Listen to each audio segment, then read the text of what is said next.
This week, week 49. What is it to fail spiritually?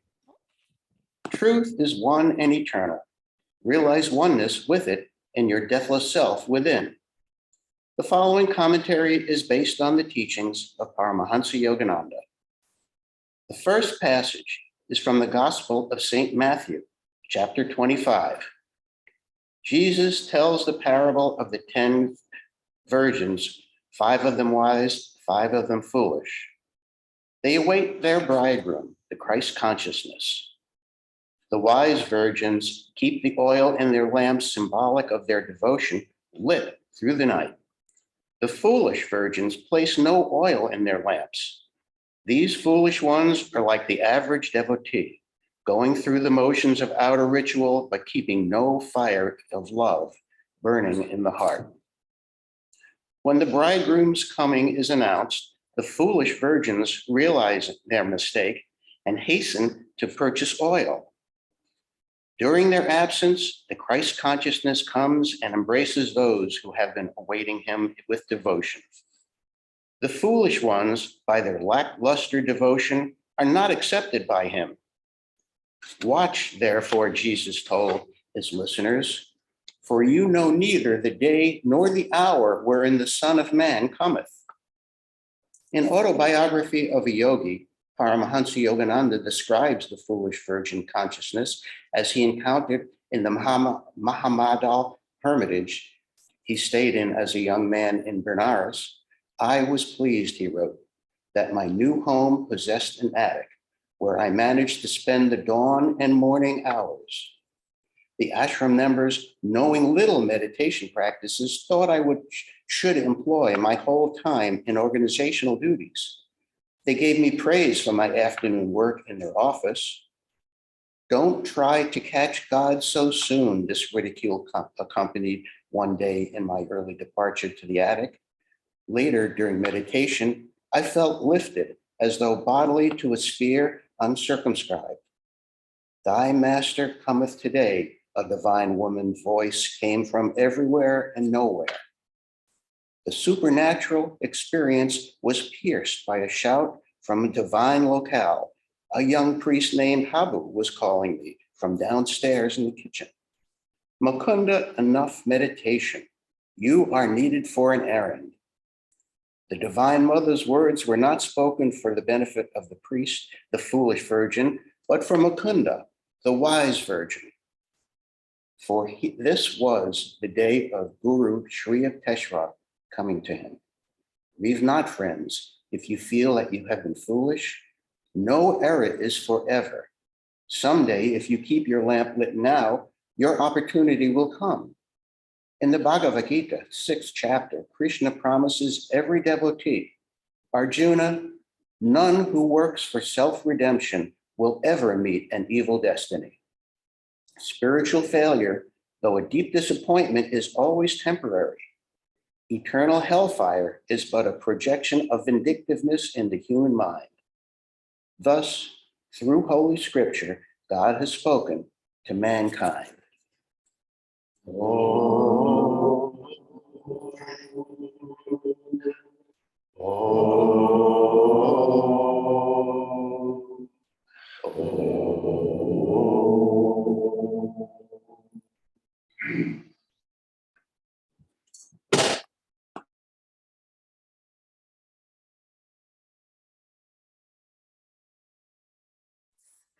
Of light with the oil of devotion.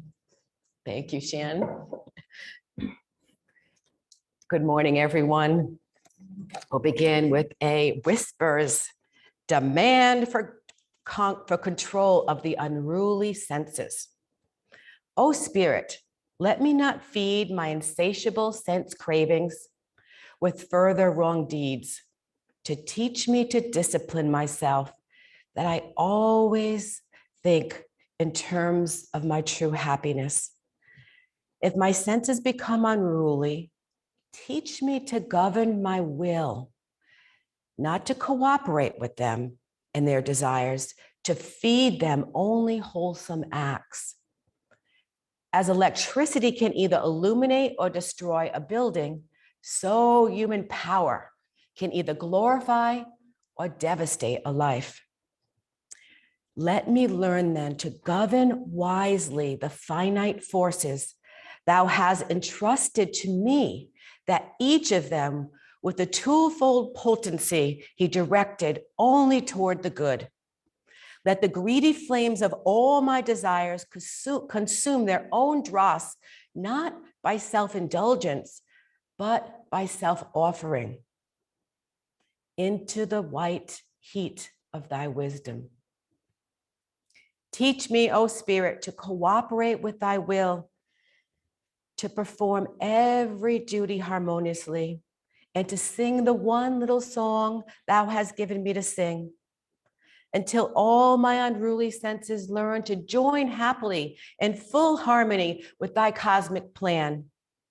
Let the rivulets of all my sense cravings be transmuted into the one mighty river of soul craving. And O Spirit, spare not thy rod of discipline. If ever I stray again towards the senses and away from my true path of craving for thee.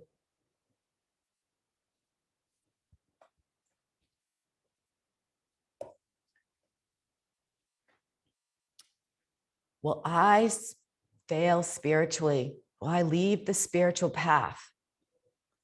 That's what a devotee asked Yogananda ji. And his reply was, how could you?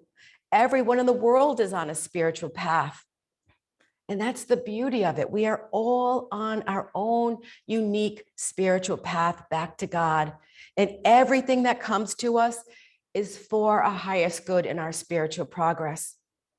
Everything that comes to us, sometimes we think, oh, that doesn't seem very spiritual. We look at the circumstances of someone's life or their behaviors or their actions. We think maybe that doesn't seem too spiritual, but God knows what he's doing.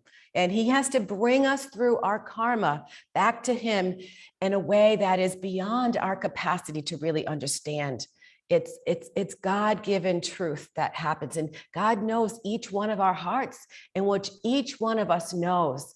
You know, Swami Kriyananda talked about how we each had these major life themes, sometimes just a few of them, you know, and it may be, you know, to know unconditional love. That's such a big one, right? Or I think for me, it's been, you know, to really overcome a feeling sometimes of failure. I think in my childhood, it was imprinted. I think I brought it from past lives. I think overcoming a sense of not feeling good enough and feeling like I need to do more. You know, it's been really a hard thing in my heart that I've had to really kind of keep trying to bring myself back into an understanding that success can happen for each one of us through our own capacity to love ourselves unconditionally, to accept ourselves and know that God knows what he's doing. If we make a mistake, give it to God. He deserves it. He made it. So, but in the reading today, you know, Jesus encourages us to be like the wise virgins, to give up our lackluster ways, right? Sometimes I don't feel like meditating. Oh, you know, keeping my heart open in this situation seems really difficult, you know, and we maybe not put the kind of energy we need to do. And that's part of being human too, though. It's part of what happens. Sometimes, you know, we get a little dryness and we have to find our way back in some ways. And so to truly commit to keep our lamps burning for God, that's what it's about this week. We are really, really called to increase our efforts as this beautiful December, this Christmas season comes our way.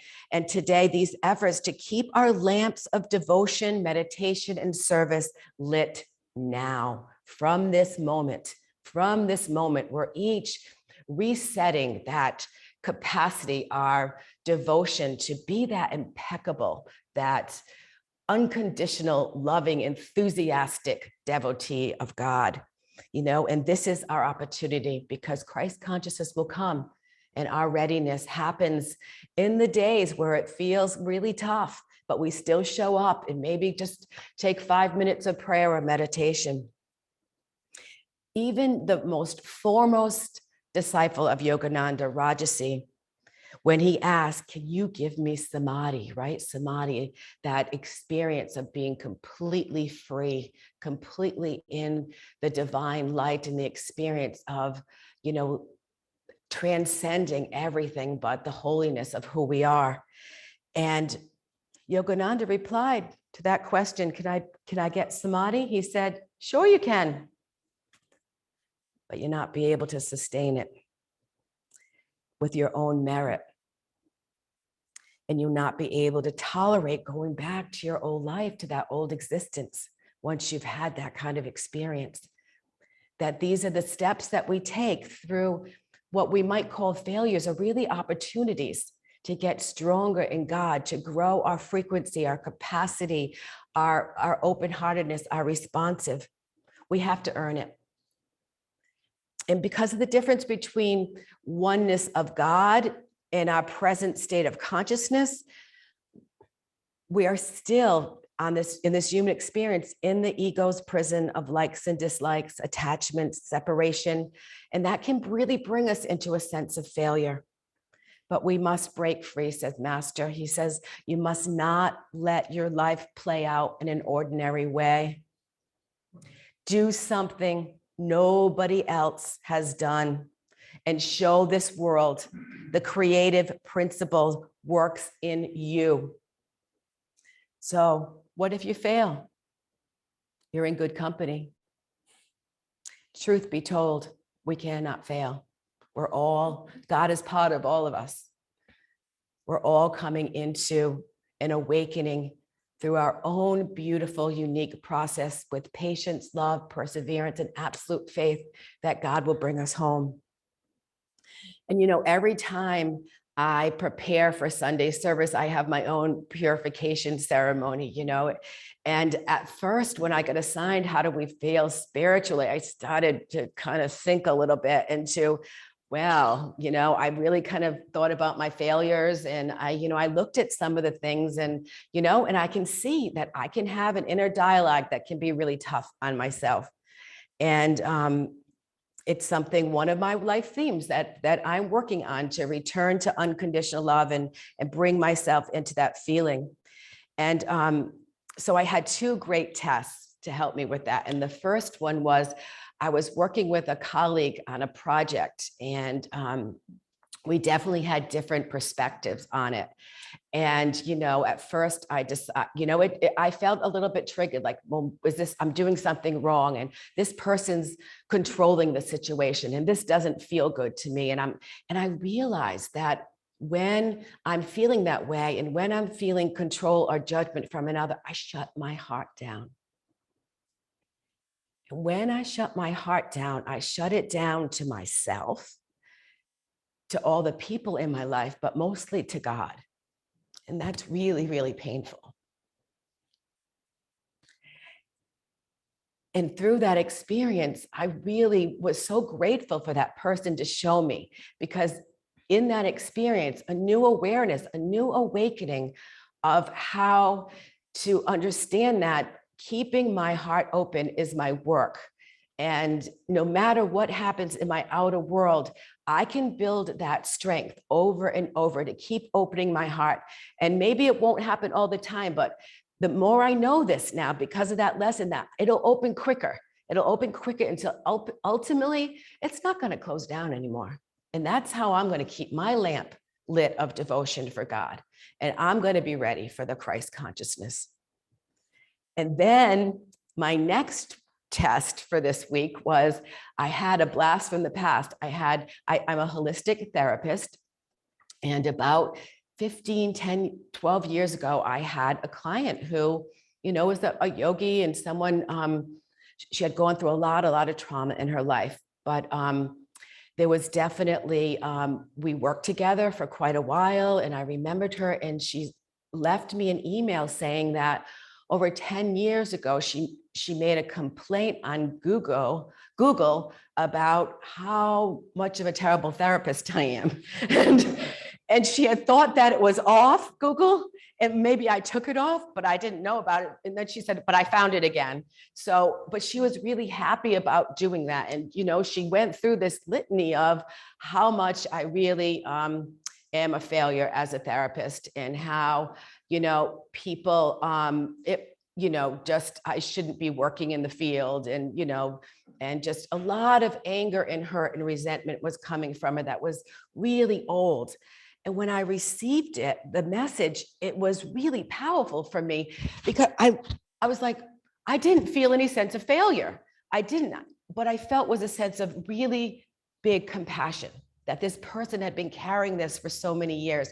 I hadn't known it, and I responded in the email saying, I am an imperfect person and an imperfect therapist. If there's anything I've said or done that's hurt your heart, I am so sorry. And I don't want any kind of resentment and pain between anybody in my life. So let's talk about this, and I'm going to call her this week, and we're going to talk about it. And hopefully I can stay with my heart open and keep loving, because that's what it's all about, and I know that what's happened is through these practices that we are so lucky to have, these practices of Kriya Yoga and Hung Saw and the meditation. But there's one special practice that Swami Kriyananda, many, many years ago, I learned from him. It was in a talk he had on spiritual success. And he had felt this betrayal by a secretary of his. He was going through a time that he really, really needed help and support. And she quit, and he felt like she was a friend, and he just felt so hurt in his heart and wasn't sure what he was going to do because of it, And so he went home to meditate that night, and the story and the hurt, the pain of it, he couldn't meditate. And so he decided to close his eyes and go into the depth, that pain of that wound of betrayal, right? I think Swami Kriyananda's main theme one of his main things was to overcome betrayal, which he did with flying colors, didn't he? And, and he said to go into it and just be with it with unconditional love, to have the courage to not resist, but feel that emotion and go into the core of it. Allow that breath. Try not to change it or move it or fix it, but to hold absolute unconditional loving space into that pain. And what he noticed is naturally it just lifted up through his heart to the spiritual eye. And a woman who began to practice that afterwards said that she had had terrible panic attacks most of her life, and began to practice this beautiful practice that Swami shared, that was able to just naturally uplift that pain to this and release it. And she was able to really clear those panic attacks. And after going through it like 2 or 3 times, was able to free herself of that fear, right? And that's what it's about today, right? To free ourselves from the fear that deceives us that we could be a failure. It's love that tells us the truth, that we are all spiritual successes, no matter what, we cannot fail. And so willingness or willpower is such an important quality that Swami showed us also. And he said that even the harshest karma can be defeated with that quality of willpower. One of the ways that we can bring ourselves out of any feeling of failure and into success. And there's a story Swami also shared about a gold prospector. And him and his wife, I think it was in California during the gold rush days, and they lived in a really humble abode. And each day he went out and he was trying to find that great treasure, right? Trying to find that gold. And, they lived very humbly. They lived very poorly. They had a lot of disappointment. And yet this man was always able to hold his consciousness uplifted. And each day he came back, and he didn't sink into that fear of failure. He kept holding it in that. And then one day, he struck gold. And it was such a celebration. He went to the bank and he received all this cash, and he came home to his wife, no longer will we suffer, they weren't even able to use their wood stove. They were freezing all the time. They had nothing. Their house was so tiny and food was so scarce. And now they could take care of themselves and really live an abundance life. So they decided, well, let's go have an amazing meal. We haven't had one of those in a long time. So as they're leaving, the wife decides, well, let me hide this. I don't want any, there was no safes there at the time. And so she put it in the wood stove they never used and closed it up. And I know, here it comes, right? And they go out and they have this beautiful night. And, she just went home and she went to bed, just so happy about the stress of having what she needs now. And the husband, so excited, decided to stay up and light a fire. Why not? We have the money, right? And he threw a little bit of wood in that fire, and boom, all the money was burnt in that fire, that wood stove. And the next day, the wife told him what happened, and she was in despair. She was devastated. And you know what he said? He said, honey, I will find us some more gold. Don't you worry about it. And the next day, he found the gold, more than they even had before. And that's the power, the prospector held the quality of uplifted consciousness, acceptance, right? He didn't get into that victim consciousness, right? He stayed in a victory consciousness. And that's a beautiful part of success, right? We can sink into a victim consciousness. And look at Giovanna here, sitting here after a health crisis, and the power she is to sit here in that. We're just so happy to have you. This courageous, beautiful soul, so happy you're here. And, it's just, and so this is what creates magnetism to God, right? When we just keep bringing that uplifted consciousness, that willpower, that strength that we have, and that acceptance.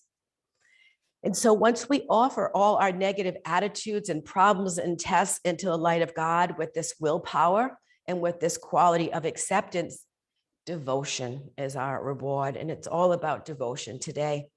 In the parable, the three devotees, the three wise women, they had that reward. They had an undying, loving, constant commitment to keep the light of love in their hearts, to keep that heart open, regardless of outer circumstances. And that's what we are asked to do today, to keep bringing ourselves back to love, to hold the energy of this Christmas season alive in our hearts every day. There's a story of a great master and his devotees, and they were on a pilgrimage to a Kali temple. I went to one in India. It was spectacular. And on the way, he met an old friend, a sadhu, that he had spent a lot of time in the Himalayan mountains having sadhana. And, back in the day, they were really, really good friends. And this sadhu was really happy to see him. They embraced, they were just so happy. And then the master said, well, we must continue on our journey to the temple. We go through the desert. And the sadhu said, I want to join you all. No, I don't think so. Why don't you, we're going to go. It's going to be really hot going through the desert. But the devotee said, no, I want to come. And so he joined them. And as they're walking in that 120-degree desert, so hot, everyone got really thirsty. And thank God there was an oasis in the desert. And there was a beautiful woman pouring water for the travelers. And as the master came up and put his hands out for the water, and she served him a ladle of water, and he drank. And next was the sadhu, who had his little begging bowl, and he put his bowl out. And as the woman put the water in the bowl, he realized she was an untouchable. She was from the lowest caste ever. Threw that bowl, smashed it, and said, look what you've done. Look what you've done. This was my only possession, and now it's gone. And then there was a moment of realizing his reactivity, and went in and found a response. And he left and went back up to the mountains to continue his practices, understanding that true success means regardless of the outer circumstance, we keep our heart open, knowing that everyone we meet is a child of God. He realized his mistake. And so to succeed spiritually, we must keep our hearts open to everyone we meet on the spiritual path and a constant return to love. An autobiography of a yogi, he's meditating in this ashram that wasn't right for him, right? There was lackluster devotees, people that really weren't putting that kind of heart energy into their spiritual life. And in the meditation, he had found the addict, and he said he heard Divine Mother say, "The Master cometh today." And he was told, "Makanta, enough of meditation. Go, you are needed on an errand." And from Autobiography of a Yogi, Yogananda's words of meeting his guru for the first time are so beautiful. As he was walking through the marketplace, he saw his guru, a vision he had had in his meditations for many years. Guru Deva was the divine face, was none other than he of my 1,000 visions. These halcyon eyes and Leninite head with pointed beard and flowing locks had oft peered through gloom of my nocturnal reveries, holding a promise I had not yet fully understood. "Oh, my own, you have come to me." My guru uttered the words again and again in Bengali, his voice tremulous with joy. "How many years I have waited for you." We entered a oneness of silence. Words seemed the rankest superfluities. Eloquence flowed in soundless chant from heart of master to disciple, with antenna of infragmentable insight, sensed that my guru knew God and who led me to him. The obscuration of his life disappeared in a fragile dawn of prenatal memories. Dramatic time, past, present, and future are the cycling seams. This is not the first son to find me at these holy feet. His eyes held unfathomable tenderness. "I give you my unconditional love." Precious words. A quarter century elapsed before I had another proof of this love. His lips were strange to utter. Silence became his oceanic heart. "Will you give me the same unconditional love?" He gazed at me with childlike trust. "I will love you eternally, Gurudeva." This beautiful love story. This is our story. Each one of us holds a beautiful love story in our capacity to live in love.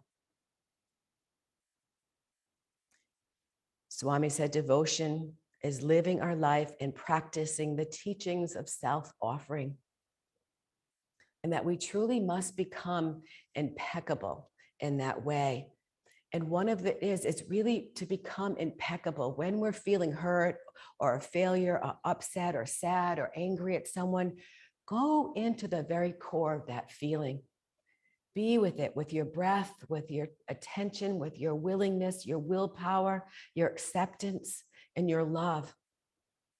And it will automatically be uplifted out of ego consciousness into God consciousness. This beautiful practice. We must become impeccable, though. Beautiful way of really becoming a success is to keep remembering the two important questions. What would Master do in this situation? And what would Master want me to do? And I think as a Prem avatar, he'd always respond with love, and he always wants us to do the same. In a village, a very poor villager really, really loved his king. His king was such a powerful, kind-hearted. He really cared about what was happening to the people around him and really dedicated his life to service and to kindness and to helping people to live their best life. And the villager felt this call to really invite him into his home and have him come visit. But his home was so humble and so poor. He really felt afraid. He felt it was a failure and couldn't ask the king to do that. But one day that love overcame the fear and he invited the king. And the king's couriers came to get the house ready, and they put rugs and carpets and a big table, and they really made it look beautiful, and they made a beautiful banquet. The house was ready to receive the king. And this holiday season, this Christmas season, we can all invite the king into our home to keep the lights of our devotion, acceptance, and willpower ever lit, to stay awake and ready. You may find that even if you've been naughty, but a lot of nice, the greatest gift of all, God will be yours. And may the light of this holiday season shine forever on the sanctuary of your devotion.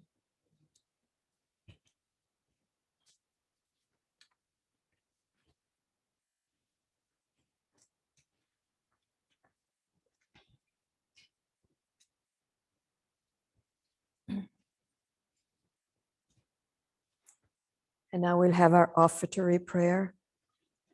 Please take what you would like to give, place it in your right hand, and repeat after me.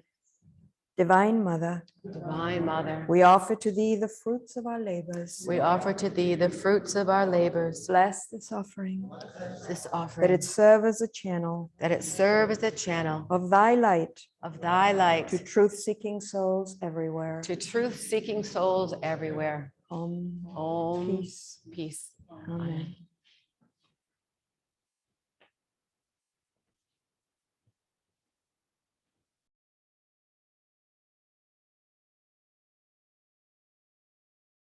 We'll listen to Swami Kriyananda singing this beautiful song, Love is a Magician.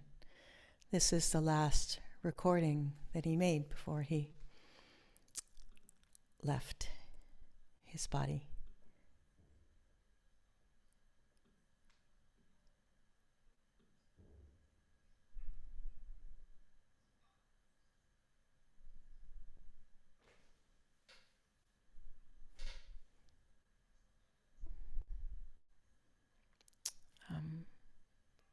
You're not hearing it, right?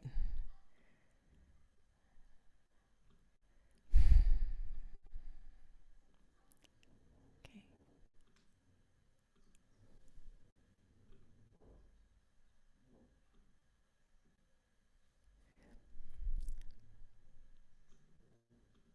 Okay, I guess we have to do it without sharing it.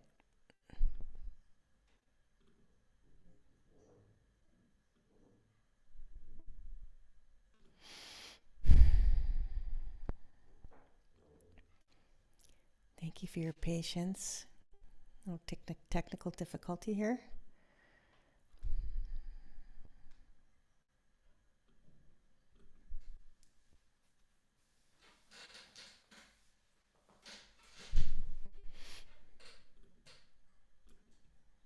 I don't know why.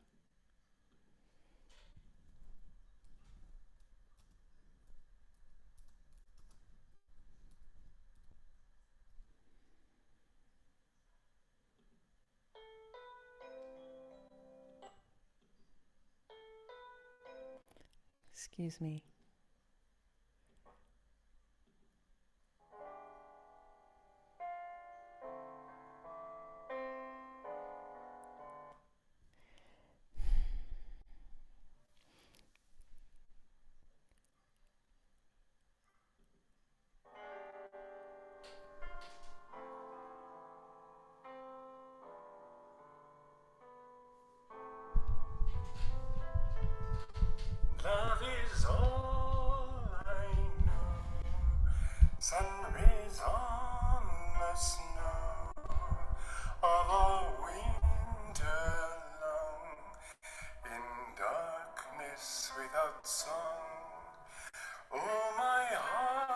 heart's afire, burning all desire.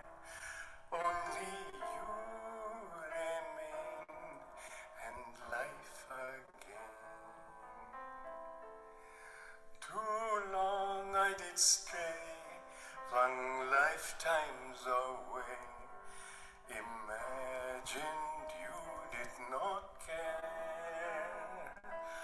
I know now your smile was mine all the while. I listened and love was there. I can't breathe for love, all the stars above call to me, come home. Life's waves all end in foam. Only love can heal all the pain I feel. What a fool was I to turn away.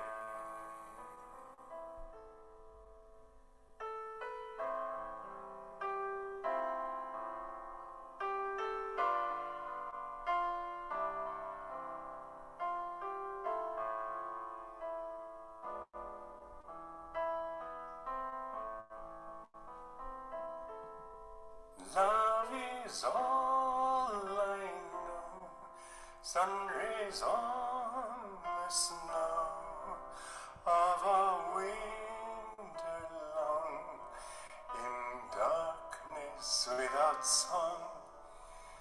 Oh, my heart's afire, burning all desire.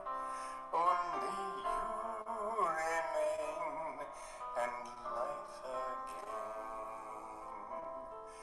Too long I did stray, flung lifetimes away, imagined you did not care. I know now your smile was mine all the while. I listened and love was there. I can't breathe for love, all the stars above call to me, come home. Life's waves all end in foam. Only love can heal all the pain I feel. What a fool